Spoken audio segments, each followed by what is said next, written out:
Assalamualaikum warahmatullahi wabarakatuh. Apa kabarnya Bapak Ibu di mana saja Bapak Ibu berada?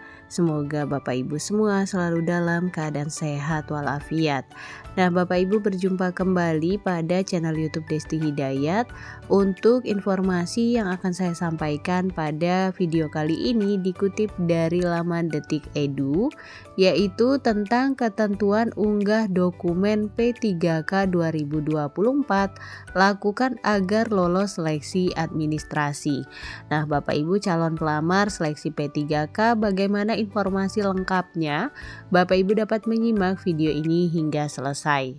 Namun Bapak Ibu, sebelum kita ke informasi lengkapnya, ada baiknya Bapak Ibu terlebih dahulu klik tombol subscribe dan juga nyalakan tombol loncengnya agar Bapak Ibu tidak ketinggalan info-info berikutnya. Dan nantinya jika dirasa informasi ini bermanfaat, Bapak Ibu dapat men-share agar tersampaikan kepada yang membutuhkan. Baik Bapak Ibu, mari kita ke info lengkapnya.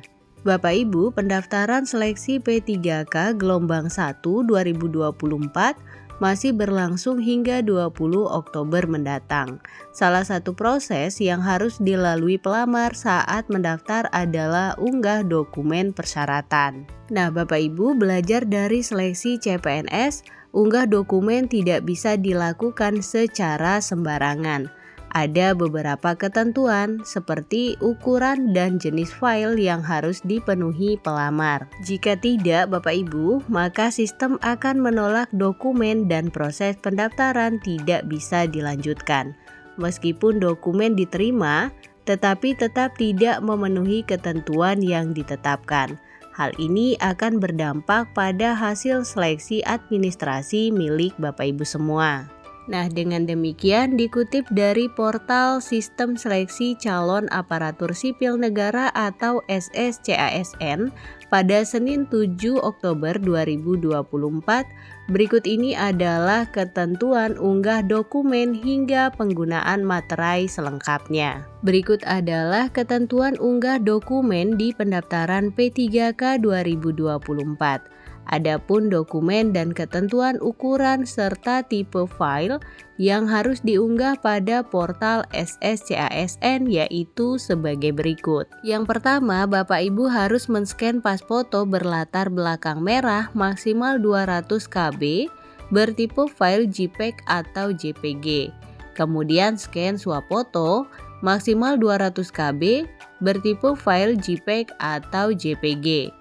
Selanjutnya scan KTP maksimal 200 KB bertipe file JPEG atau JPG. Selanjutnya scan ijazah plus serdik atau STR maksimal 800 KB bertipe file PDF.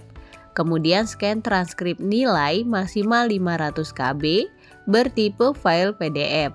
Selanjutnya scan surat penugasan guru untuk THK 2 maksimal 500 KB bertipe file PDF. Namun Bapak Ibu, syarat unggah dokumen bisa berbeda-beda berdasarkan persyaratan dari masing-masing instansi.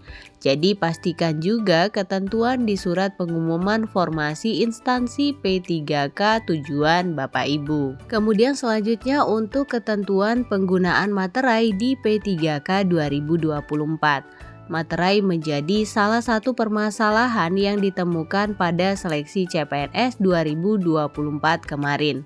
Nah, Bapak Ibu, untuk itu BKN telah mengatur penggunaan terbarunya di seleksi P3K. Nah, Bapak Ibu, meskipun dibebaskan untuk menggunakan e-materai atau materai tempel, nominal keduanya haruslah Rp10.000. Selanjutnya pelamar harus tetap memperhatikan keaslian materai, kemudian cara pembubuhan, hingga prosesi tanda tangannya. Kemudian berikut ini adalah cara dan tips unggah dokumen pendaftaran P3K 2024. Prosesi unggah dokumen dilakukan setelah pelamar mengisi riwayat baik pendidikan, organisasi atau pekerjaan. Nah, adapun tahapan untuk unggah dokumen yakni sebagai berikut. Tahapan yang pertama yaitu unggah dokumen sesuai ketentuan instansi maupun ketentuan format. Kemudian yang kedua, cek kembali tipe dokumen dan ukuran dokumen yang dapat diunggah ke sistem. Yang ketiga, klik unggah lalu cari dokumen di komputer. Setelah dokumen berhasil diunggah, status dokumen akan berubah menjadi sudah diunggah. Cek kembali dokumen yang sudah diunggah dengan klik lihat. Jika salah unggah, klik unggah kembali, lalu cari dokumen yang benar sehingga sistem menyimpan dokumen yang terakhir diunggah. Selanjutnya, jika pelamar mengunggah file yang tidak sesuai ketentuan unggah dokumen, maka muncul kotak galat. Setelah unggah semua dokumen, klik periksa kembali apakah dokumen sudah sesuai ketentuan instansi dan format. Jika sudah yakin semua dokumen sesuai, maka klik selanjutnya. Nah, Bapak Ibu, apabila dalam langkahnya pelamar mengalami gagal unggah dokumen, ada beberapa tips yang bisa dilakukan, yaitu sebagai berikut. Yang pertama, refresh halaman ketika gagal unggah dokumen. Setelahnya, pelamar bisa mengulang proses unggah dokumen dan pastikan ukuran file dan jenis file yang akan diunggah tidak melebihi dari batasan masing-masing dokumen yang dipersyaratkan dalam aplikasi SSCASN. Kemudian bersihkan riwayat pelacakan seperti cache atau juga cookies. Kemudian gunakan koneksi internet yang stabil, space bandwidth yang cukup agar proses unggah dokumen bisa lebih cepat. Kemudian yang ketiga, dokumen yang sudah diunggah masih dapat diganti selama pelamar belum mengklik akhiri pendaftaran pada halaman pendaftaran. Jadi Bapak Ibu pelamar punya kesempatan banyak untuk memastikan apakah dokumen yang diunggah sudah benar atau belum. Lakukan semua tips dan ketentuan di atas agar Bapak Ibu tidak menerima hasil dengan status tidak memenuhi syarat atau TMS. Karena setidaknya ada 4 hal mengapa status lamaran peserta bisa TMS menurut BKN. Yang pertama yaitu format lamaran dan pernyataan tidak sesuai dengan yang dipersyaratkan instansi. Kemudian format sertifikat bahasa asing tidak memenuhi batas nilai minimal yang dipersyaratkan. Masa berlaku sertifikat juga menjadi penilaian. Yang ketiga, tujuan surat lamaran kepada instansi yang dituju. Selanjutnya, poin penempatan pada surat lamaran harus disesuaikan dengan rincian alokasi formasi.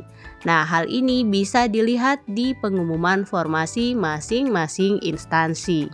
Nah, Bapak Ibu, demikian tadi informasi terkait dengan ketentuan unggah dokumen persyaratan P3K agar Bapak Ibu dapat lolos seleksi administrasi. Baik Bapak Ibu, semoga informasi ini dapat menambah wawasan dan juga bermanfaat bagi Bapak Ibu semua. Jangan lupa Bapak Ibu untuk share video ini agar tersampaikan kepada yang membutuhkan.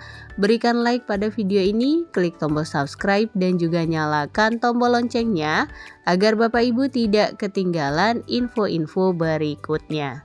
Terima kasih Bapak Ibu. Assalamualaikum warahmatullahi wabarakatuh.